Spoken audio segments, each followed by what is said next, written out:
bien, y continuamos aquí en la tarde de Telediario Federal, modo tarde, hablando de la alimentación basada en las plantas. ¿Cuáles son los principales beneficios?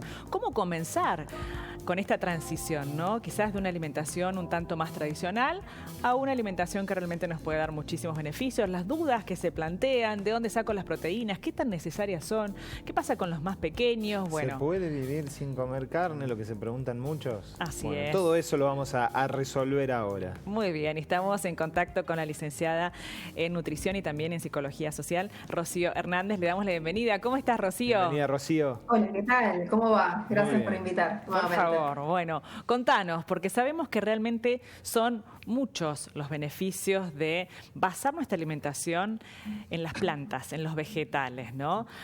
Contanos un poquito, a ver, así conocemos un poco más. ¿Qué razones tenemos para intentar, bueno, esto de comer un poco más de vegetales? Sí, primero aclarar que cuando hablamos de plantas no estamos hablando de lechuga y tomate, solamente, nada más, claro. O no estamos hablando, no sé, de la planta que tengo en casa en el balcón, sino que estamos hablando de una alimentación donde predominantemente tenga legumbres, cereales de buena calidad, cereales, hablamos de arroz integral, mijo, quinoa, etcétera, etcétera, las legumbres que conocemos y que últimamente también las venimos hablando muchísimo, lentejas, porotos, garbanzos, etcétera, etcétera. Y también, obviamente, la gran variedad que tenemos de temporada, de estación y de cercanía de vegetales, de hortalizas, de todas las hortalizas. Obviamente frutas, también semillas y frutos secos. Esa es una alimentación basada en plantas o prioritariamente basada en plantas o 100% basada en plantas. Bien, bueno, ¿y cómo comenzar con esa transición? Porque para aquellas personas que a lo mejor están habituadas a otro tipo de alimentación o que quizás ni siquiera han estado pensando qué están comiendo, ¿no? ¿Qué le están dando a su cuerpo, ¿no? Sí, los que no se imaginan claro, la vida sin carne. Tal cual, exacto. ¿no?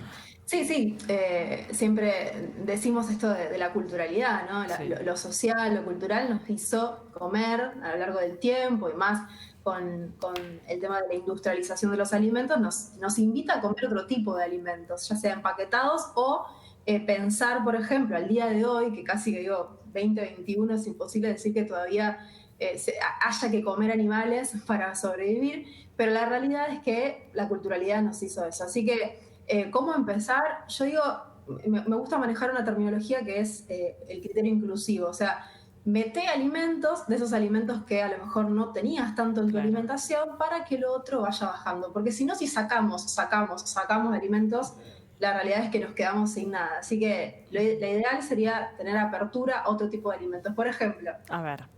Uno de los datos que tenemos en Argentina, en las guías alimentarias para la población argentina, es que se consumen 800 gramos de legumbre por persona por año. Es muy poquito. 800 gramos. O sea, ni un kilo, gramos. ni un kilo por año.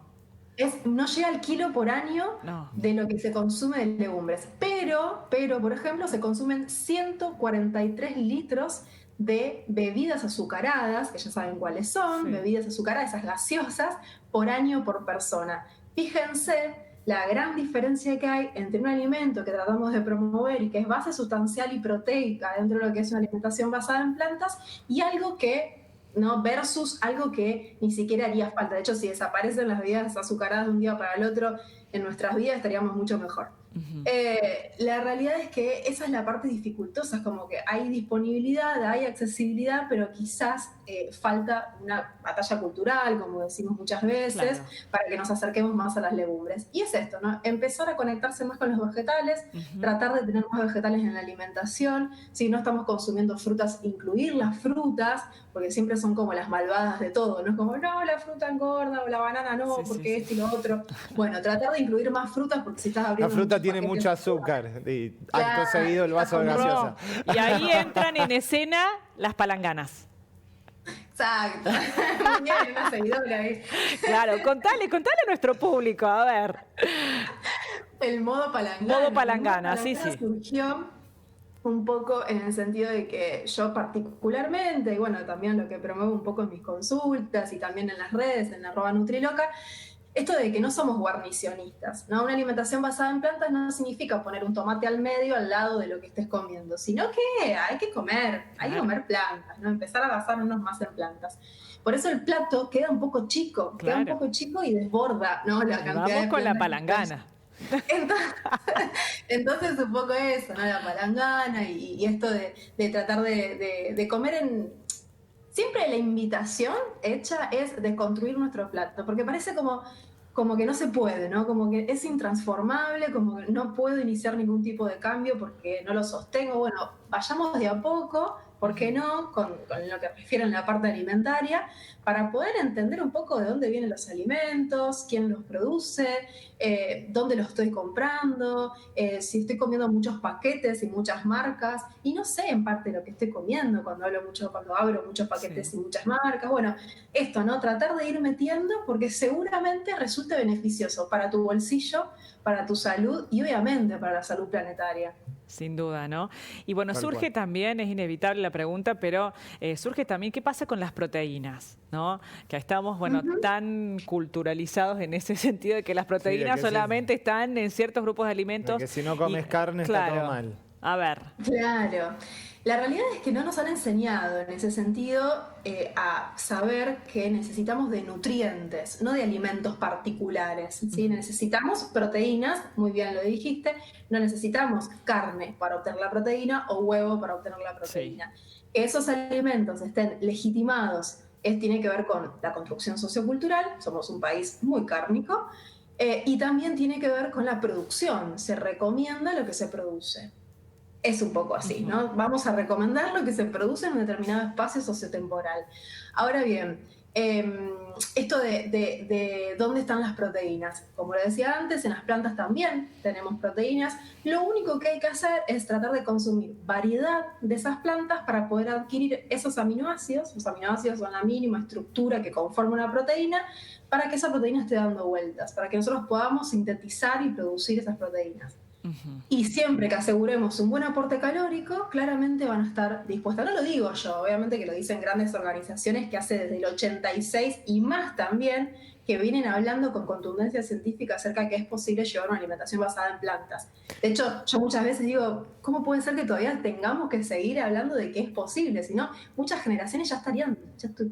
no hubiesen podido subsistir tantos años. Rocío, y este miedo que hay de que si son padres vegetarianos y tienen hijos y salen a la gente alrededor a decir, mirá, como fue el caso de la China Suárez, que salieron un montón de médicos a demonizarla porque le da una vida vegetariana a su hijo. Y médicos diciendo que está mal lo que hace, que no puede ser, que tiene que comer carne la criatura. Bueno, que tiene que tomar leche, que tiene ¿cuál es la contrarrespuesta a esto? Es complejo porque tendríamos que hablarlo desde un montón de aristas. Por un lado, por un modelo médico hegemónico bastante desactualizado, con necesidades actuales. Eso por un lado, que tiene que ver con cuestiones de esto que hablaba antes, ¿no? De lo que se produce es lo que se recomienda. Y por otro lado, tiene que ver con que nos preocupamos mucho, ¿no? Cuando salimos de la hegemonía, cuando salimos de lo que es normal, ¿no? Cuando lo normal, o sea, creo que nadie se estaría preocupando tanto si un niño está con una gaseosa en la mano y con un paquete de galletitas de tal marca, porque es algo institucionalizado, porque inclusive es recomendado a partir de los 6, 7 meses darle determinada cantidad o tipo de galletitas con el purecito, con lo que sea. Y cuando un niño o niña está comiendo frutas, vegetales, legumbres, obviamente siempre acompañado con un profesional de la salud idóneo para que entendamos que es importante que los niños estén nutridos si eligen los mamá padres llevar una alimentación vegana vegetariana o una alimentación basada en plantas, mejor dicho, va a estar todo bien en ese sentido. Pero siempre la contrapregunta es esto, me parece que estamos poniendo el ojo en el lugar donde no tiene que estar tanto, porque la realidad es que las enfermedades crónicas no transmisibles y los grados de sobrepeso y obesidad que tenemos en los infantes en la actualidad no responden al veganismo, vegetarianismo, una alimentación basada en plantas, responden a otro formato alimentario que es el que tenemos que cuestionar. Muy bien. Y para cumplir con esas necesidades que requiere nuestro organismo, quizás aumentamos un poco las cantidades de los vegetales y de las legumbres, a lo que, por supuesto, estábamos acostumbrados anteriormente. Sí, sin duda. También va a depender de las necesidades, de si sos del género que tengas, claro. digamos, va a depender de la actividad física, va a depender de un montón de cuestiones que tienen que ver con los requerimientos específicos personales, pero sí, como te decía antes, esto no es de ser guarnicionista, como bueno, un poquito una lechuga así tirada en el plato y un tomate tirado en el plato. Sí, sí, hay un universo de posibilidades más allá de la lechuga y el tomate. Exacto.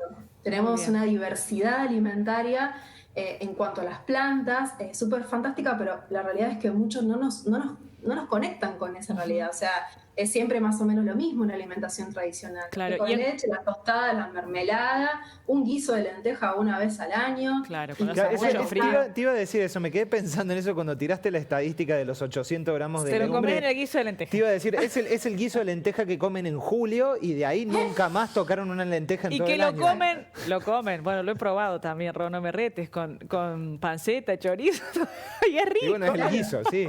Pobre, digamos. Pobre yo. El guiso es pesado, pesado el chorizo, la morcilla y todos los cosas que le ponen al guiso. Las lentejas son lo mejor que hay. Ni hablar. Bueno, y también así en ese contexto surgen los diferentes modos de cocción. ¿Se asimilan mejor los vegetales, las verduras, las plantas con algún tipo de cocción o crudas que otras? Sí, siempre cuando hablamos del mundo plant-based, hablamos de un concepto que es activar. Quizás lo han escuchado. Sí. La activación tiene que ver con dejar en remojo. Y cuando uno deja en remojo, por ejemplo, las legumbres, eso ya viene, por suerte, creo yo que generaciones pasadas, abuelas y qué sé yo, nos han acostumbrado un poco, ¿no? Poner en remojo los porotos, ¿no?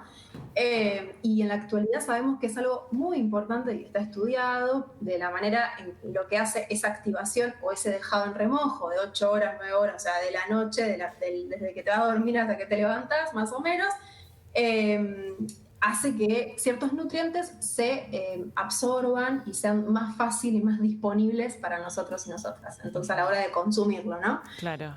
Así que ese es como quizás el ABC. El ABC de la activación es siempre tratar de dejar en remojo cualquier cereal, desde el arroz, obviamente, integral, hasta todas las legumbres, porotos, lentejas, garbanzos, alubias, aduki, también hay un montón de legumbres. Bueno, a probar entonces. Vamos por la transición primero en esto de incorporar, de incluir y después vamos viendo qué sacamos. Me encanta. Y vamos con las facturas de los domingos también. Próximo tema. Los hashtags pegan un montón. Pegan un montón, sí. Invitan mucho a reflexionar, ¿no? ¿A qué llamamos factura? ¿Por qué llamamos factura de esa manera? Sí. Es un poco medio nocivo para los fundamentalistas de las definiciones y de las palabras, pero la realidad es que es una invitación a cuestionarlo un poco todo. Así es. Bueno, seguimos charlando en los próximos encuentros. Gracias, Ro, por tu tiempo. Gracias, Rocío. Por tu energía. Nos vemos. Adiós. Chau, chau.